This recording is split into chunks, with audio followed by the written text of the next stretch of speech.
charges short. Is he there? Yes, he is, and deserves it as well. That's tremendous attacking from the home side. Such good handling. McIntosh and Gavin Owen. Tremendous driving from Pontypridd. The layback for John. The switch of Jones. Steele Lewis. Is he in? Yes. The game's first try, and so well constructed. The charging of the back row, the switch of the scrum half, and then the strength of the centre, Steele Lewis.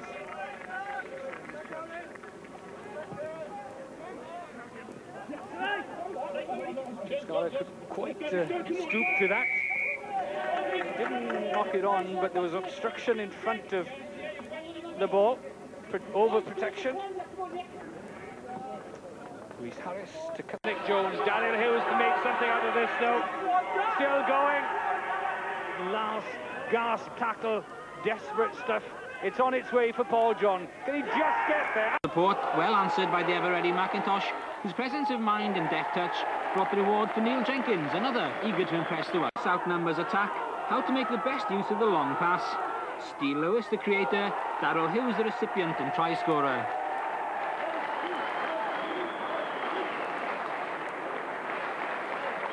There are other ways of unhalted by the referee's whistle. The skipper's decision to run rather than go for goal was well rewarded. Kerry Jones's chip ahead falling most kindly for Gavin Jones. And for Maesteg, well, these days that's just the way.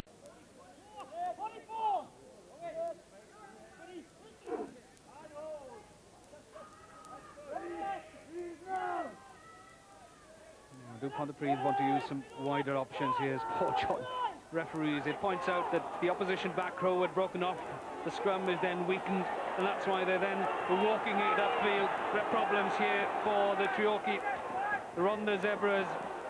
How can they stop this move of the Pontypridd pack? Should they score a push over here? Look at Paul John urging on Matthew Lloyd. This will be one of the more remarkable pushover tries we'll have ever witnessed. And it's... no, it's not. Well, will it still be there? Paul John is over, but hasn't been awarded a try. Well, that is something quite special. And what a shame that didn't finally result in a try. From fully 20 metres, under the orchestration of that man, Paul John, the forwards kept it straight, kept it going. And it was only the final execution that let them down.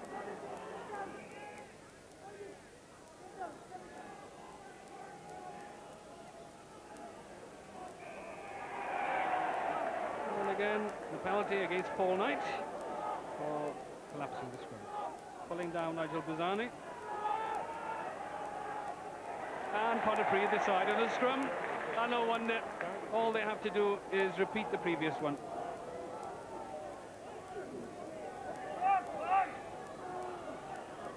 The dilemma here for the visiting back row is whether to stay down and push or to get up and defend.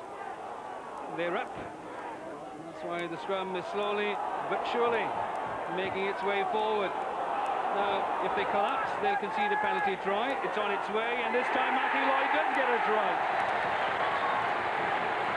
The undoubted delight of the whole eight. They'll view that as one of the season's highlights because it was concerted. Is there with the captain, and again the rolling ball, driven uncompromisingly ever onward. They'll get there, will they? Again, such brave defending, but Paul John gets it.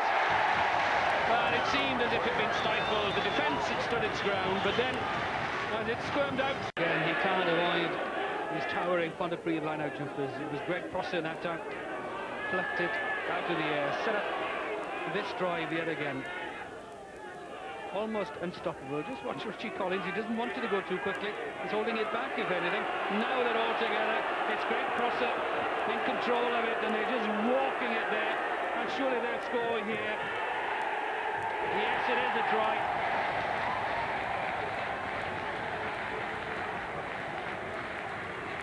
And Greg Prosser is at the bottom of it. Done by Jason Lewis. Manley here has acres of space. Does he want to attack Anthony Clement? Good tackle by Clement. Good covering from Robert Jones. Oh, that's great rugby. Top class attacking. Top class defending. The crowd, the whole place, on its feet. Keep an eye on Jason Lewis. The man, the pass here is brilliantly done. One movement, takes out the tackler, with Manley in as the extra man, right behind the Swansea defence. But the cover of the fullback initially is excellent in Clement there. And as Manley gets in his pass, who is there but Robert Jones to the care of Owen Robbins. But the piece of skill, the midfield skill of Jason Lewis was the highlight, though, of all the top-class stuff. That's a try. Mark Rowley. Breathe either. Off came two players, on went two influential replacements, amongst them Paul John. Fresh legs, sharp mind, astute kick, and there's no holding Matthew back.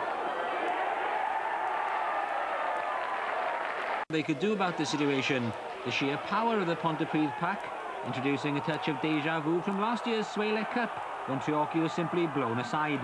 Phil John with a try that suggested there was still much more between the sides than there is in pure geographic terms, which apparently went unheeded. A fine run by Crispin Cormack, making the half-break and timing his pass to David Manley to absolute perfection, for a chance which should have been snapped up by somebody with international aspirations. Still, a 2-on-2 situation, and given the ball early enough, Manley's speed is enough to outflank the defence. And that signified the beginning of the end for a brave Treorchy. The control Pontypridd were lacking for the first hour, now being epitomised by the influential Dale McIntosh and even more influential Neil Jenkins on his way to another 24 points. It was only then that Ponty were back to their busy, bustling best, the ball being kept alive, support in numbers, and Paul John scampering over for a fourth try that flattered the home side but kept the old man happy. Where the pack gave the home side the 5-metre scrummage. Dale McIntosh with time to exploit the fact the Newport back row had got up. Jenkins converted 10-0.